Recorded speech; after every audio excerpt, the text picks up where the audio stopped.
Kaixo eta ongi etorri. Gaur bidaia txiki bat egingo dugu, herri batera, galdera handi bati erantzuteko. Nola moldatzen da, bizitza osoko denda bat adimen artifizialaren aro berri honetan. Uste dut erantzunek harritu egingo zaituztela. Goazen ikustera.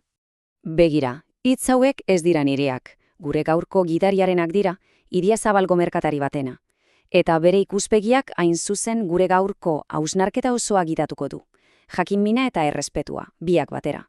Teknologiaren abantailak eta jakina, gitza balioaren garrantzian nola uztartu, hori da gakoa. Bale, lehen atala marra gorria, gizatasuna. Oso garrantzitsua dau. Adimen artifizialak eskaintzen dizkigun aukera guztietan murgildu baino lehen, gelditu gaitezen une batez. Izan ere, badago marra gorri bat inoiz gainditu beharrez litzatekeena. Eta hori, noski giza harremanen balioa da. Eta hemen oso argi ikusten da, ezta? Alde batetik, algoritmoa, prozesu automatizatuak, hotza dirudi. Eta bestetik, zer daukagu? Batratu zuzena, pertsonala, zure izenarekin esaten dizuten egun onori. Hori da, hain zuzen, tokiko merkataritzaren muina. Makina batek ezin dizu aholku zintzo bat eman, ez zurekin benetako konfiantza sortu ere. Hori da gure balioa. Orduan, non dago kozka? Zein da benetako erronka? Bada, adimen artifiziala tresna gisa erabiltzea, bai, baina beti ere atzealdean. Barne prozesuak hobetzeko, eraginkorragoak izateko, baina inoiz ez, bezeroaren eta dendariaren artean oztopo bihurtuko, enpatia eta konfiantza hori mantentzeala gakoa. Bigarren atala, eguneroko laguntzaile digitala. Oso ondo, teoria polita da, baina nola aplikatzen da hau egunean? Nola bihurtzen da adimen artifiziala, lehen enpresa erraldoien kontua zirudiena, herriko dendako laguntzaile? Begira, hemen ditugu adibide praktiko batzuk. Pentsa, sare sozialetarako testuak idatzi behar dituzu, Instagram edo Facebookerako. Edo agian promozio berri baterako ideiak behar dituzu. Edo erakusleioa nola apaindu pentsatzen ari zara. Baita hornitzailei mezu formal bat idazteko ere.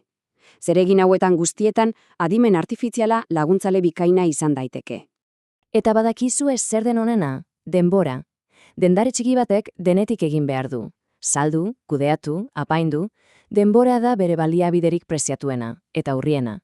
Orduan, adimen artifizialak ordenagailu aurrean emango lituzketen ordu horiek aurrezten dizkienean, hori benetako salbamendua da. Hirugarren atala, urrezko araua. Baina kontuz, teknologia honek badu arrisku bet. Guk ura kontrolatu beharrean, hark gu kontrolatzea. Horiek iditeko urrezko arau bat dago. Oso sinplea da, baina izugarri indartsua. Hemen dago.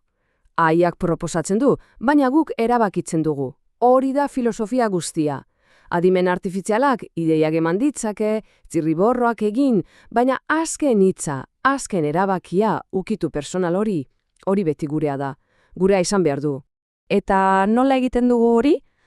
Prozesua argia da. Lehenik eta behin proposatzen diguna beti gainbegiratu. Gero, gure ahots propioarekin bat etor dadin egokitu. Eta nola ez, gure ukitu pertsonala gehitu. Azken finean, mezu bakoitzak gure dendaren arima, gure esentzia eraman behar du. Eta iritsi gara laugarren atalera, makinak versus berotasuna. Honekin iristen ari gara amaierara, eta noski denon ahotan dabilen galderara. Makinek kenduko aldigute lana? Gure lekua hartuko aldute? Herri txiki bateko denda batean erantzuna nahiko argia dela uste dut. Jendea ez da soilik zerbait erostera joaten, hitz egitera sartzen da, entzuna sentitzera, konfiantza asko tratua jasotzera. Erosketa, askotan, elkarrizketa horren emaitza da, ez alderantziz. Eta dena hitz batean laburbil daiteke, empatia. Besteren lekuan jartzeko gaitasun hori, bere sentimenduak ulertzekoa. Hori da makina batek inoiz, baina inoiz ordezkatu ezin izango duen giza ezaugarria. Hori da gure superboterea, nolabait esateko. Beraz, azken gogoeta giza, galdera uzten dizueta ireran. Makina batek, benetan ordezkatu alditzak zure bizitza osoko dendariaren arolku zintzoa eta giza berotasun hori. Pentsazazue. Teknologiaren aroan ere, giza harremanak duen indarrari buruz hausnartzeko aukera ederra da. Zuek zer uste duzue?